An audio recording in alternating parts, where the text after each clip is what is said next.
Also das können die Kubaner schon, die Zigarren drehen, aber wenn du mich fragst, an einen Villiger Kiel kommt das nicht an.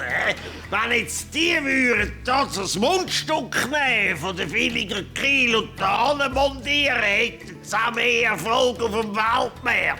Da kann ich etwas überlegen. Der Sozialismus, Planwirtschaft. Aber der Fidel Castro hat sich schon eine schöne Insel ausgesucht, um die Revolution zu machen. Gell, musst eben auch sagen, der Marxismus hat ja einen Deutschen erfunden. Die Russen haben es umgesetzt. Darum passt es eigentlich doch gar nicht in die Karibik hier. Nein, das hat der Kennedy seinerzeit verhindert. Dass der Russ auf die Insel kommt, das hätte auch gar nicht funktioniert. Weisst, der Russ kann doch bei diesen klimatischen Bedingungen da gar nicht überleben.